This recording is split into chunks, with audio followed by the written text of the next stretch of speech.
This presentation is about marijuana and why America should continue to legalize it. Currently, 4 states, Oregon, Washington, Alaska, and Colorado, have legalized recreational use, including the buying and selling of it.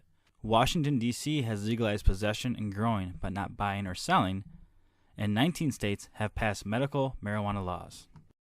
In 2016, Arizona, California, Maine, Massachusetts, and Nevada are expected to vote on legalization. The early polls show that only Arizona is on the fence about passing this, and the rest are believed to be a go-ahead state. At the end of 2016, it is possible that 18% of states will have full access to cannabis again. In the early 1900s, cannabis was very common and popular among Americans, as it was in the medicine cabinets of most of the public. In the effort to create anti-immigration laws, the government began spreading claims about disruptive Mexicans and their dangerous native behaviors that were based around the use of marijuana. The term marijuana was used because it was unknown to the general public.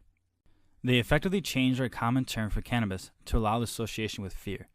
This fear was then projected from anti-immigration laws to the fear-based racism under the guise of marijuana attributed to men of color becoming violent and soliciting sex from white women. In 1937, the government banned the substance through the Marijuana Tax Act. This was not the first time America tried to ban a substance. In 1919, America passed the 18th Amendment, better known as Prohibition. Prohibition is considered to be the catalyst for the Roaring Twenties. It also saw Al Capone rise to power with an estimated, in today's money, $1.3 billion in wealth. His reign of terror included events such as the St. Valentine's Day Massacre. If alcohol is a lesson at all, we know that banning a popular substance does not stop people from using it. It simply creates different and more complex issues.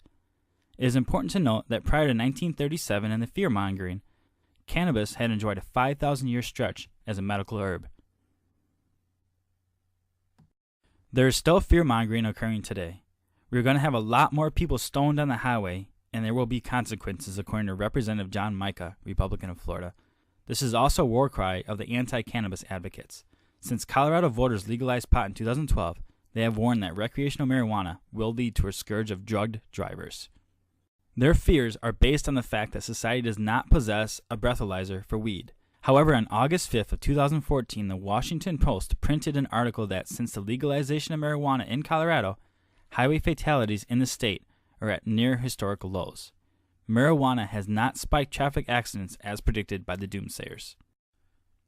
Another myth is that cannabis is addictive and or dangerous. Yet there has never been a study that has been able to show that cannabis itself is addictive or that the drug by itself has ever killed anyone. On the other hand, our common, over-the-counter headache medicine aspirin is attributed to approximately 2,000 deaths annually. Cannabis has very powerful medical abilities, which is why 19 states are at least using the herb medicinally. One of the common benefits is pain relief and the return of an appetite. Schwarzenegger was very outspoken about the use of weed after his workouts. He stated he would be in a great deal of pain, so he would use the herb to both alleviate the pain as well as create an appetite to refuel his massive bodybuilding process. Arnold is not the only person that has used the herb medicinally.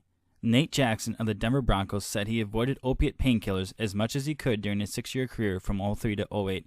Instead, he self-medicated with the marijuana so that he wouldn't retire addicted to prescription drugs like so many other players have.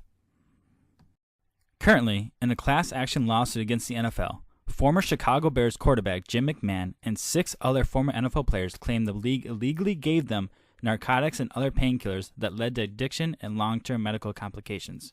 At the same time, the NFL has just suspended Josh Gordon of the Cleveland Browns for an entire season for testing positive for marijuana. Addiction to painkillers is no longer just a professional problem.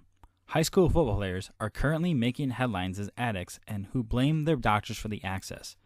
ESPN Outside the Lines has taken notice and is questioning America's judgment what is safe and smart to use for not just our pro athletes, but also our up-and-coming youth. Besides the medical advantages of using the herb over addictive opiates, there's another large incentive to continue legalization: revenue. Colorado currently has one of the fastest growing economies in the U.S. and has also reported an additional $40 million in revenue from the cannabis tax. This is in addition to the $12 to $40 million saved by not arresting on previously outlawed marijuana activity. The Drug Policy Alliance estimates that California could raise $1.4 billion annually in extra revenue if it taxed and regulated the sale of marijuana. If marijuana is legalized federally, by 2020 the industry could be $35 billion, which, to put this number in perspective, is more than 3 times the annual revenue of the NFL. 14 years ago, Portugal was on a crash course with disaster, at least according to the experts. They legalized all drug use in the country, and their drug problems were expected to spiral out of control. Instead, by legalizing the drugs, Portugal has dramatically improved its ability to encourage drug addicts to unveil themselves for treatment. The resources that were previously devoted to prosecuting and imprisoning drug addicts are now available to provide treatment programs. They have access to funds to get their citizens the help they need.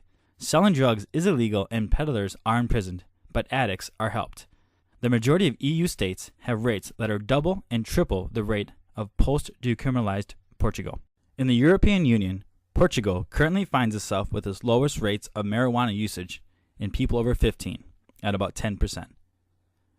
For people regularly smoking pot over the age of 12 in America, we are currently at 40%.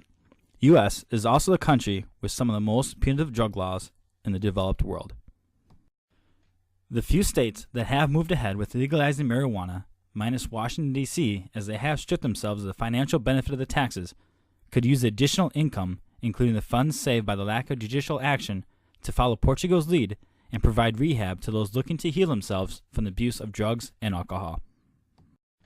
America's strict prosecution of drugs has not worked. Cannabis has a 5,000-year history of medical aid and has shown to be a much healthier solution than the addictive opiates.